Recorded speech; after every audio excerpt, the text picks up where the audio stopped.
모든 사람들에게 존경을 받으시는 한 어른이 계셨습니다. 그 어른이 오늘 본문에 나오는 시몬이라고 하는 할아버지입니다. 정확한 연세는 모르지만은 36절 말씀에 보면은, 오늘 본문 다음 절 말씀에 보면은 안나라 하는 할머니 선지자 이야기가 나오는데, 그 안나라는 할머니 연세가 37절에서 84살이다 이야기를 하고 있습니다. 그런데 어떤 주경학자는 이 안나 할머니가 가부가 된 지 84년이 됐다 그렇게 해석을 해서 아마 100살이 넘었을 것이다 그렇게 해석을 하기도 합니다. 그러니까 이 시몬이라는 할아버지도 그 연세가 그렇게 비슷하지 않았겠나 그렇게 추측을 합니다. 이 시몬 할아버지는 오늘 25절 말씀에 보면은 하나님 앞에서 아주 경건한 분이셨습니다. 진실된 마음으로 하나님을 섬기고 하나님의 말씀대로 순종하는 경건한 삶을 살아가는 분이셨습니다. 그 오랜 세월 동안에 하나님의 말씀을 따라서 그 생각과 태도가 변화가 되고, 그 오랜 세월 동안에 하나님의 말씀에 늘 순종하는 삶을 살아왔습니다.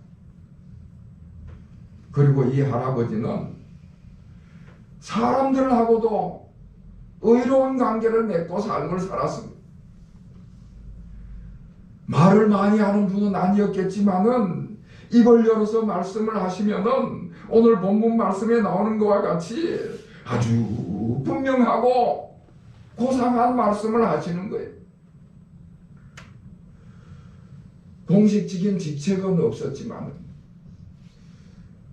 대사장이라든지 바리새인이라든지 서기관 같은 그런 공식적인 직책은 없었지만은 종교와 윤리에 가는 관심을 가지고 삶을 살아오셨습니다. 그러니까 맑은 영을 가졌고 품이 있는 말과 태도를 가졌기 때문에 사람들 앞에서는 의롭고 하나님 앞에서는 경건한 삶을 살아오신 것이지. 이렇게 의롭고 경건한 삶을 살아가시던 이 어른에게 아주 소중한 한 가지 소망이 있었어요. 그 소망이 이스라엘의 위로를 기다리는 것이다 말씀을 하고 있습니다. 이스라엘의 위로를 기다린다.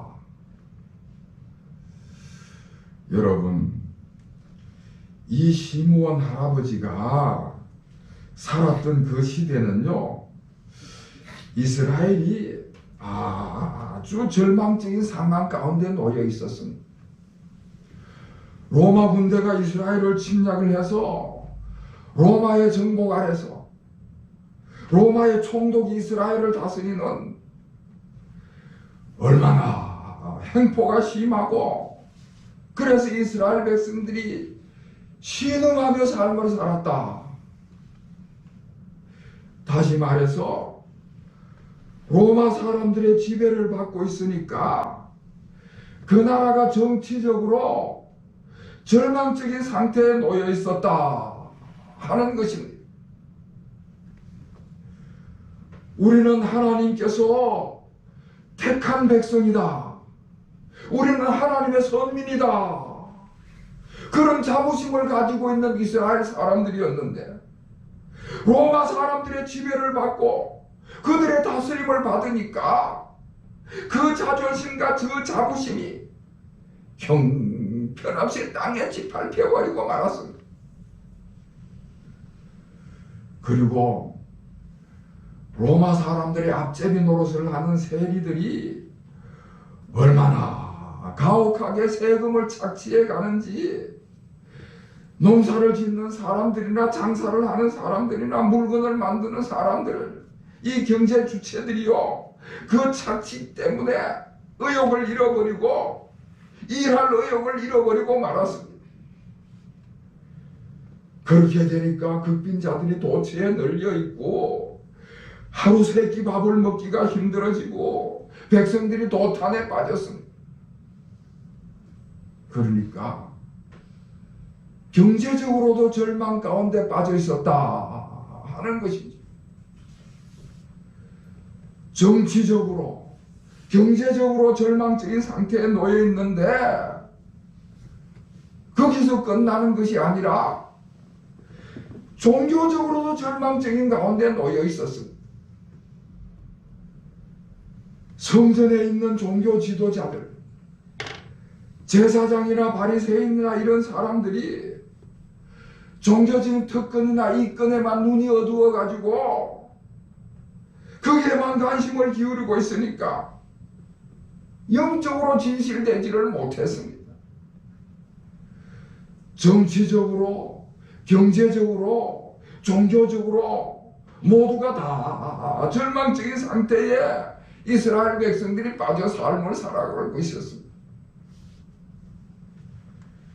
그러니 뭐 아무런 위로도 없고 평안도 없고 희망도 없고 절망적인 삶을 살아가는 것이지. 자, 이렇게 모든 것이 절망적인 상태 가운데 빠져 있었음에도 불구하고 이 시므온 할아버지는 하나님께서 이스라엘 백성을 위로해 주실 것이다, 하나님께서 이스라엘을 위로해 주실 것이다, 그 소망을 가지고 기다리고 있었습니다. 19세기 미국에서 가장 부자였다면은 카네기라는 사람이었을 것입니다. 철강 사업으로 성공을 해서 철강왕으로 불리는 앤드류 카네기라는 사람이 있었습니다. 이 사람의 사무실에 가면은 가장 중요한 자리에 커다란 그릇배가 그려져 있는 그림이 똑하니 걸려 있었다고 합니다. 그런데 그 그림에 나오는 배를 보면요, 썰물로 물이 다 빠져나간 모래 언덕 위에 덩그렇게 걸려있는 배였다는 것입니다. 마치 버려진 것 같은 그런 배가 그 배에 노를 젓는 노는 모래 위에 처박혀 있는 그런 그림이 세계 최고의 부자의 사무실 벽에 걸려 있었다는 것입니다. 그 보잘것없이 보이는 그 그림이 왜 철강한 카네기 사무실 정면에 걸려 있었는가?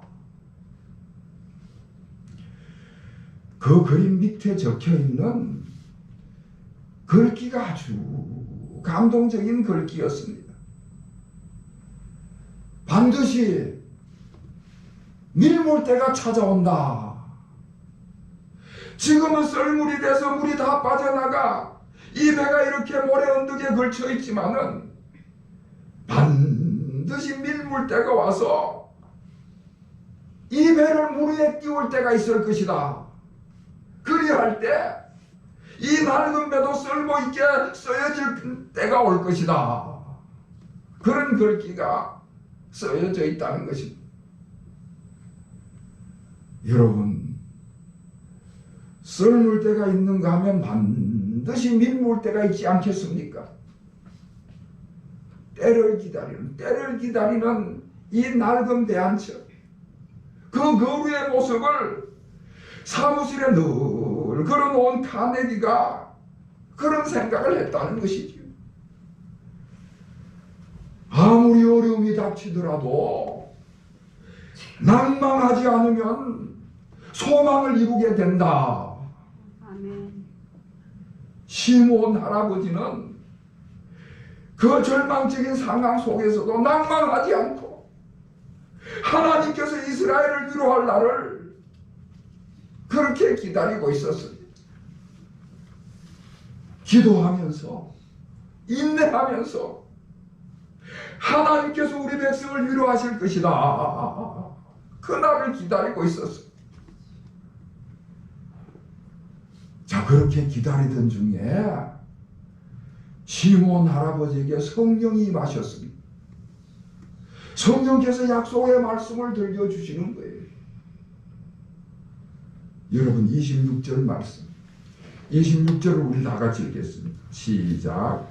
그가 주의 그리스도를 보기 전에는 죽지 아니하리라 하는 성령의 지시를 받았더니. 아멘.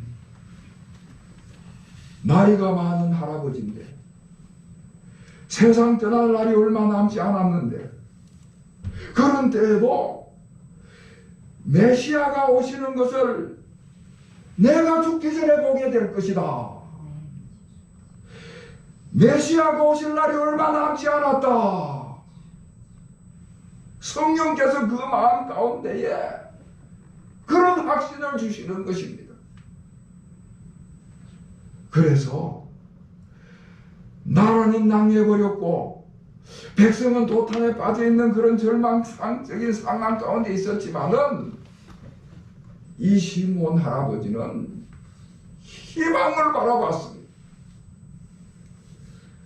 늙고 쇠약해져서 언제 세상을 떠날지 모르는 그런 조급한 마음이 들었지만은 이 할아버지는 희망을 바라봤어.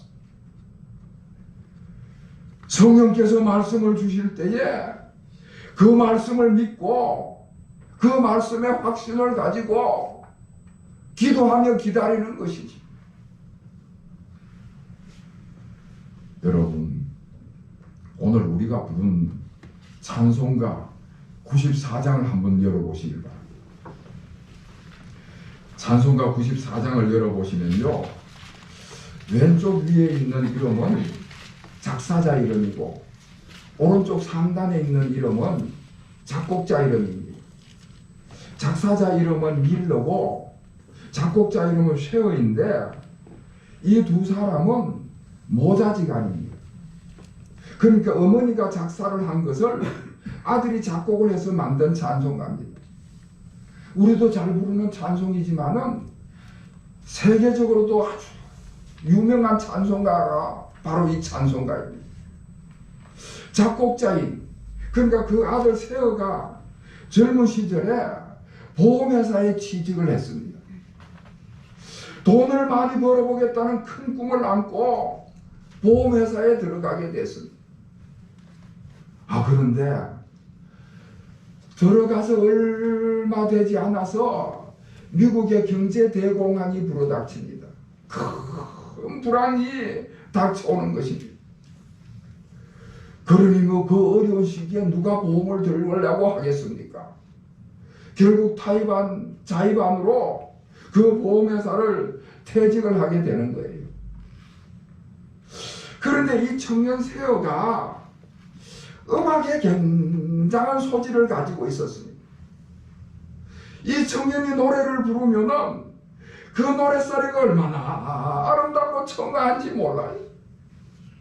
이 청년 세어가 보험회사를 퇴직하고 나와서 술집에 가서 노래를 불렀습니다.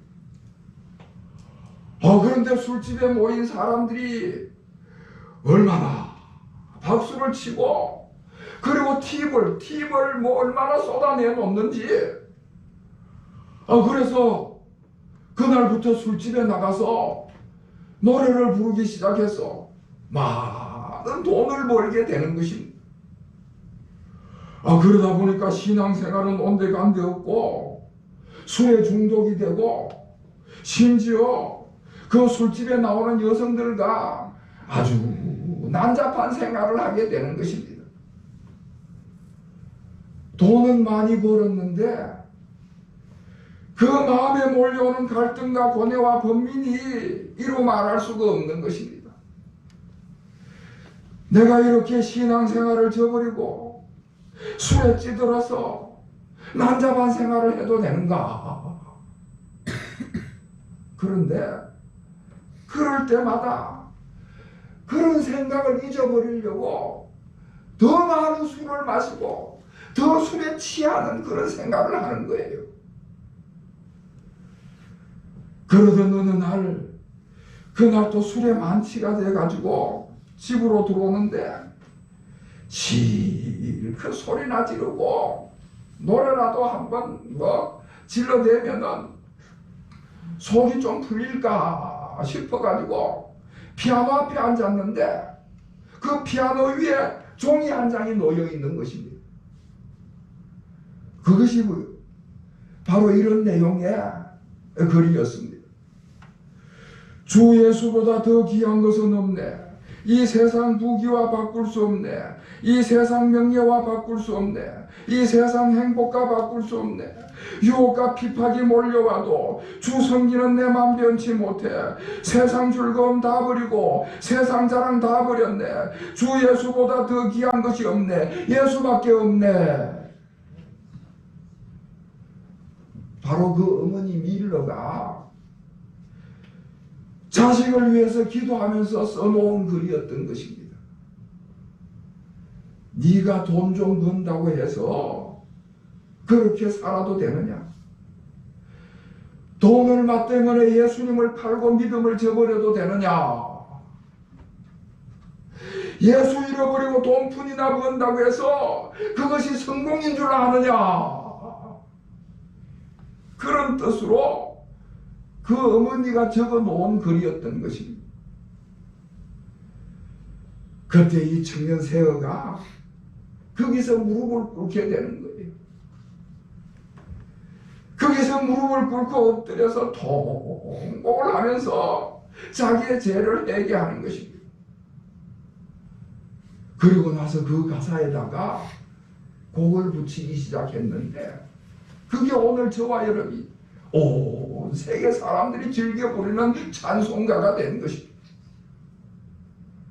그래서 이제는 생활이 어려워지더라도 술집에 나가던 일은 그만두고 과거를 청산하자. 다시 생활이 어려워지고 호화로운 삶은 사라지겠지만은 자기 재능을 가지고 자기 노래하는 솜씨를 가지고 하나님을 찬양하고 하나님을 자랑하고 하나님을 높이는 일에 그 재능을 사용하는 것입니다. 그런데 그 소식이 알려지고 전파되면서 기독교 계통의 집회란 집회에서 다 초청을 하는 거예요. 자기의 재능인 노래로 그 솜씨로 하나님을 찬양하고 하나님을 자랑하고 하나님 높이는 일을 생활을 했더니 이제는 생활도 안정이 되고 믿음은 아주 풍성해진 것입니다. 할렐루야. 여러분, 이 시므온 할아버지는 지금 눈에 보이는 현상은 정치적으로나 경제적으로나 모두 절망적이었지만은 성령께서 주신 그 증거와 그 약속을 믿고 그 성령께서 주신 증거와 약속을 붙들고 인내하며 나가는 것입니다. 말씀의 약속이 성취될 것을 믿고 기다리는 것이지요. 그 말씀을 확신하고 인내하며 기다리는 것입니다.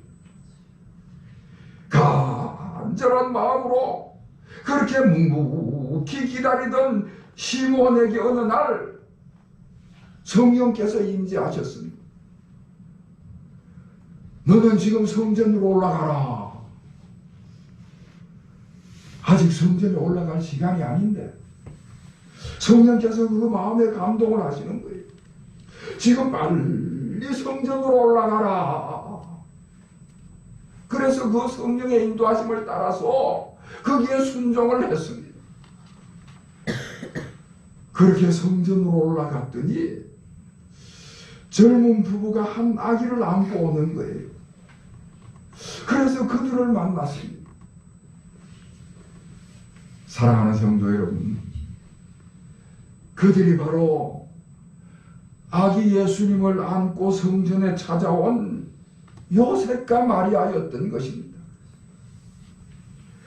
예수님의 부모님이 아기 예수님과 함께 성전에 왔는데 그때 시므온이 그 아기 예수님을 맞이하게 된 것입니다.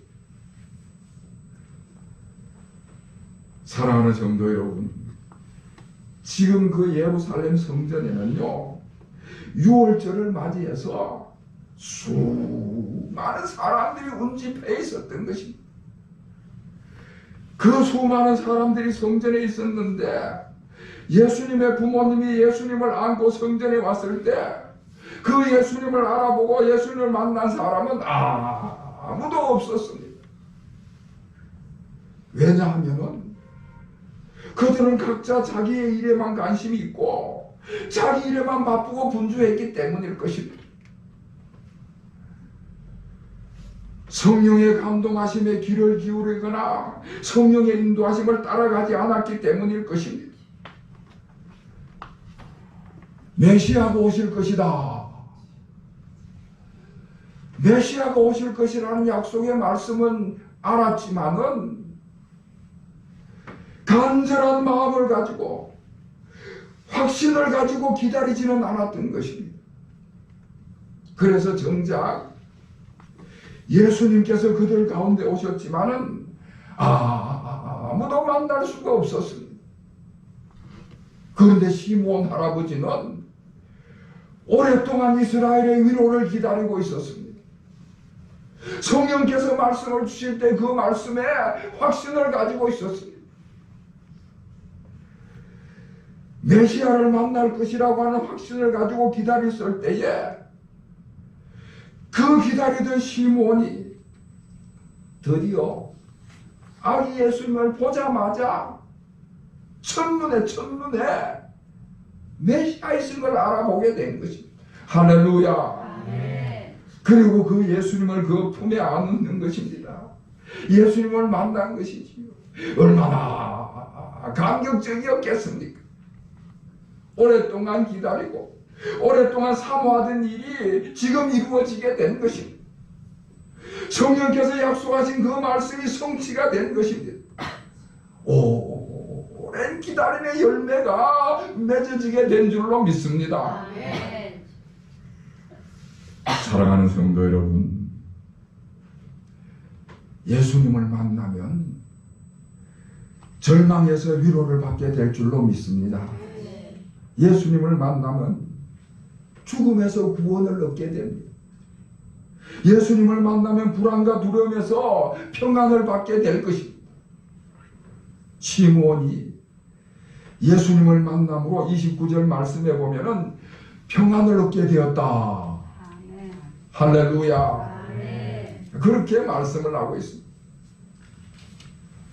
자, 그리고 시므온은 자기가 만난 그 예수님을 성전에 있는 모든 사람들에게 전해줬습니다. 자기가 받은 위로와 자기가 받은 구원과 자유와 빛과 평안을 모든 사람들에게 전해줬습니다. 여러분 30절에서 32절 말씀을 우리 다 같이 읽겠습니다. 시작. 내 눈이 주의 구원을 보았사오니 이는 만민 앞에 예비하신 것이요 이방을 비추는 빛이요 주의 백성 이스라엘의 영광이니라 하니. 아멘. 사랑하는 성도 여러분, 반드시 우리가 꼭 기억해야 될 것입니다.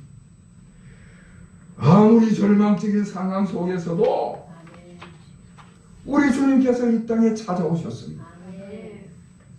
주님을 기다리고 사모하는 그 사람들 곁으로 찾아오신 주님이신 줄로 믿습니다.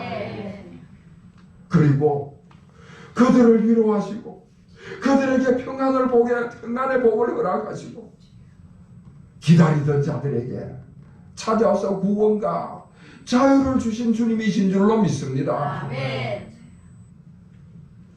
이제 다음 주일이면은 구주강림절, 우리 주님을 기다리는 구주강림절이 시작이 됩니다. 다음 주에 성탄 추리 점정식을 가지려고 했더니 오늘 아동부에서 이미 성탄 추리를 했습니다. 이제 다음 주일이면 우리 주님을 기다리는 구주강림절이 시작됩니다.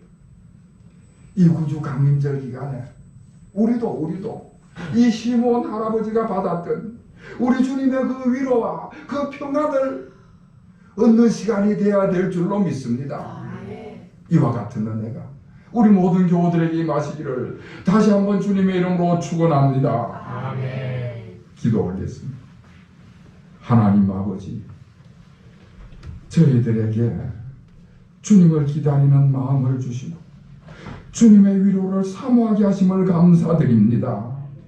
지금 이 나라가 정치적으로 경제적으로 너무나 불안한 가운데 있습니다. 그래서 저희들이 이 현실만 바라보게 되면 낙심하고 좌절하기가 쉽습니다. 저희들을 붙들어 주셔서 주님께서 우리 가운데 오시는 것을 믿음을 가지고 확신을 가지고 사모하는 마음으로 간절한 마음으로 기다리는 저희들이 되게 하여 주시옵소서. 그리하여 우리 모두가 주님을 만남으로 인하여 위로를 받고 평안을 얻고 넘치는 복을 얻는 저희들이 다 되게 하여 주시옵소서. 예수 그리스도의 이름으로 간절히 기도하옵나이다. 아멘.